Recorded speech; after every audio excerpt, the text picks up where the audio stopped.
आता टॉप 9 राजकीय बातम्या बघूयात।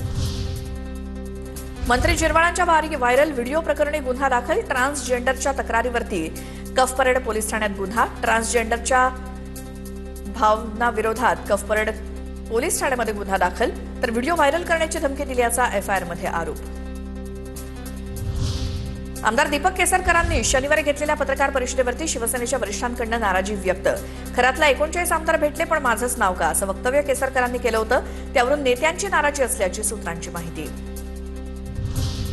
राष्ट्रवादी पक्षाचा संविधानात पटेल तटकरेंनी बदल केल्याचा रोहित पवारांचा आरोप। बदल केलेल्या पक्षाच्या नवीन संविधानामध्ये अल्पसंख्याक सेल, सामाजिक न्याय आणि ओबीसी सेल काढले, रोहित पवारांचा आरोप। आसाममध्ये आज मुख्यमंत्री फडणवीसांच्या 2 ते 3 सभा पार पडणार। विधानसभा निवडणुकीसाठी मुख्यमंत्री देवेंद्र फडणवीस प्रचार करणार। आसामसोबतच पश्चिम बंगाल, केरळ या राज्यात देखील टप्प्याटप्प्यानं मुख्यमंत्र्यांचे प्रचार दौरे असणार। पुढच्या निवडणुका एकतर्फी होऊ देणार नाही। उद्धव ठाकरेंकडून जिल्हा प्रमुख आणि संपर्क प्रमुखांच्या बैठकीत मार्गदर्शन। आपल्याला विरोधकांची जागा भरून काढायची आहे। सध्या निवडणुका नसल्यामुळे पक्षाची कामं करण्याच्या सूचना।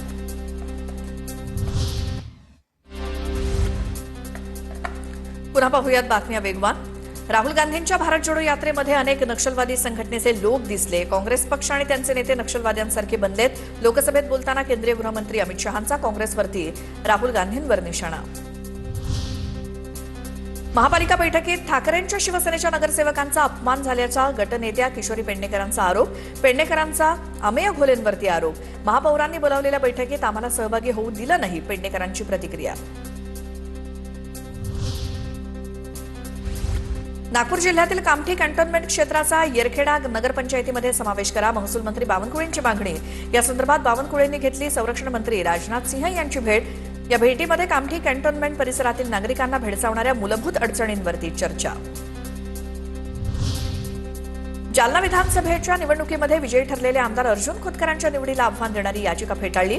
माजी आमदार कैलास गोरंट्याल यांनी दाखल केलेली निवडणूक याचिका औरंगाबाद खंडपीठानं फेटाळली।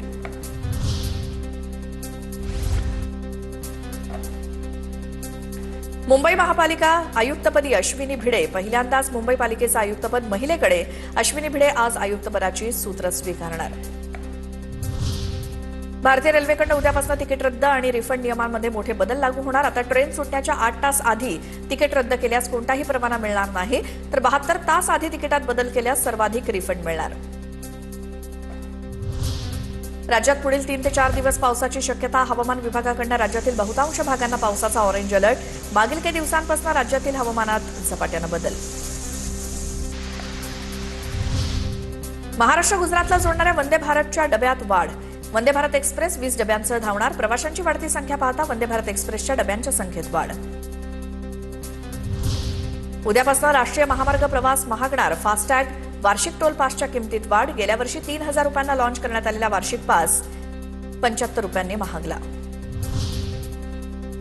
बोंधू ऋषिकेश वैद्याचा धार्मिक पूजेसाठीच्या साहित्याचा मागणी अर्ज न्यायालयानं फेटाळला। आपण धार्मिक गुरु असून नित्यपूजेसाठी वकिलांमार्फत अर्ज दाखल केला होता। सुरक्षेच्या कारणामुळे सरकारी वकील आणि तपास अधिकाऱ्यांचा अर्जाला विरोध। मीरा भाईंदरमध्ये रॅपिडोचा लाईव्ह पर्दाफाश। राज्य सरकारची बंदी असताना देखील मीरा भाईंदरमध्ये रॅपिडो बाईक टॅक्सी सेवा सुरू। रिक्षा चालकांनी पोलिसांसमोर लाईव्ह बुकिंग करून पुरावा दिला। राज्यामध्ये फक्त 6% अपंगांना सार्वजनिक वाहतूक व्यवस्था सुलभ। राष्ट्रीय दिव्यांग रोजगार प्रोत्साहन केंद्राच्या अभ्यासानुसार माहिती समोर। दिव्यांग हक्क कायदा 2016 लागू होऊन 10 वर्ष झाली तरीही व्यवस्थेत अनेक त्रुटी। युरियाचा तुटवडा भासणार नाही। खतांच्या साठ्याबाबत केंद्र सरकारची स्पष्टोक्ती। 180 लाख मेट्रिक टन खतांचा साठा उपलब्ध असल्याची केंद्राची माहिती।